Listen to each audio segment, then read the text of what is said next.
Yo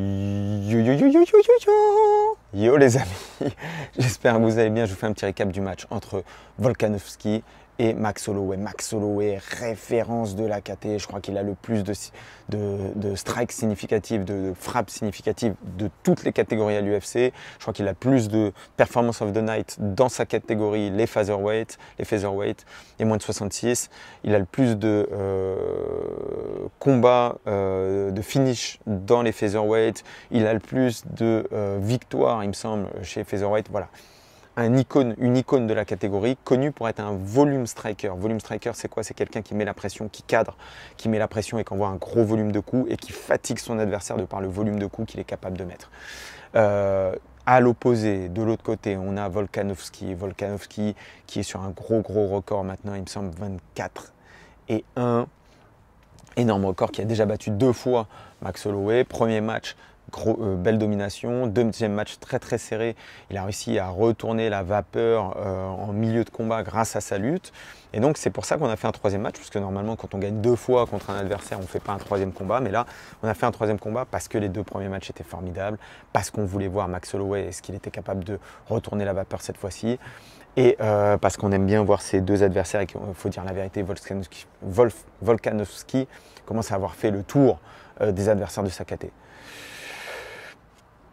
Très bonne stratégie à la base de Max Holloway, c'est-à-dire qu'on a Volkanovski qui s'impose beaucoup grâce à son low kick intérieur, c'est-à-dire qu'il démarre ses combinaisons au low kick intérieur et puis ensuite il scrape avec sa boxe anglaise. Au lieu de ça, ce qu'a fait Max Holloway, c'est qu'il a enlevé, au lieu d'avoir une garde très large, il a mis une garde beaucoup plus serrée, il a enlevé sa jambe avant, donc elle était out of reach, impossible à toucher, et donc c'était difficile de commencer ses actions pour Volkanovski. Volk s'est très rapidement adapté. Qu'est-ce qu'il a fait? Tout simplement, il a arrêté d'aller chercher le low kick intérieur. Il s'est mis à grande distance. Encore une fois, je vous l'ai dit, in-out, distance de karaté.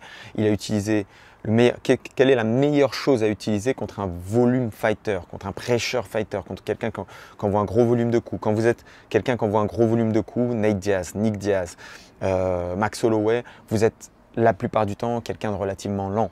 Okay, vous avez un meilleur cardio, mais vous avez une vitesse qui est réduite et vous êtes capable d'envoyer beaucoup de coups. Volkanovski, ce qu'il a fait, c'est qu'il s'est mis à une distance dans laquelle Max ne pouvait pas le toucher.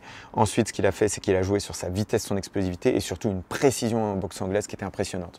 Lui aussi a sorti ce jab dont je vous parle beaucoup, le jab à la Georges Saint-Pierre, à la Cyril Gane, le jab à la Easy, ce jab de très longue distance qui touche très bien. Il utilise le jab, il a utilisé des combinaisons très courtes, 2-3 coups, avec des sorties de combinaison. Lorsque la combinaison finissait un petit peu trop court, il n'hésitait pas à prendre le clinch, baisser la tête, prendre le contrôle, une, 2, 3 frappes, prendre un angle et sortir. Quand la combinaison fonctionnait, il sortait directement. Donc longue distance, dès que Max essaye de rentrer pour mettre la main dessus, parce que c'est ce dont a besoin un volume striker. Il a besoin de cadrer, et une fois qu'il a cadré, il met la main, il touche, et quand il touche bien, boum, boum, boum, boum, boum, il envoie ses combinaisons. Et là, il n'a jamais pu faire ça, parce que dès qu'il commençait à toucher, Volkanovski envoyait une série de 2-3 coups, pouf, pouf, pouf, il ressortait des 3 coups, et ensuite c'était fini. Ou 2-3 coups, je prends la tête, boum, boum, et je ressortais. Encore une fois, on a vu un combat qui s'est passé essentiellement en boxe anglaise, très peu de lutte. Quand c'était de la lutte, quelques phases de lutte tentées de Max Holloway sur le haut du corps, desquelles Volkanovski est sorti de manière extrêmement facile. Quelques tentatives de bloquer contre la cage, il est sorti de manière extrêmement facile aussi. Pourquoi? Parce que c'est quelqu'un de plus petit, plus puissant, et puis le jeu de la lutte en MMA est énormément travaillé, et donc c'est des mecs qui arrivent très facilement à sortir des positions. C'est des trucs qu'ils ont drillé 1 million de fois. Donc il est sorti très facilement de ses positions. Ensuite, ça s'est passé essentiellement en lutte, en boxe anglaise, je veux dire. En boxe anglaise, il faisait preuve d'une plus grande précision, d'une plus grande vitesse, d'un plus gros impact. Et en fait, Max Holloway n'a jamais réussi à mettre la main dessus, à mettre un volume de coups suffisant pour le fatiguer, pour l'épuiser, pour dominer. Et en plus de ça, il a été touché dès le 2e round par une énorme coupure. Ici, là, juste au-dessus de l'arcade, énorme coupure. C'était très impressionnant. Il saignait au niveau du visage pendant tout le combat. Et donc, en plus, ça a dû diminuer sa vision. Bref, combat très difficile pour Max Holloway. Grosse domination de Volkanovski. Et on se pose même la question, est-ce qu'il ne serait pas temps pour lui de monter chez les lightweight, chez les moins de 70 kg, pour aller voir est-ce qu'il aurait des défis plus important chez moins de 70 que chez moins de 66. Max Holloway, bah, c'est la première fois qu'on voit une performance aussi dure pour Max Holloway.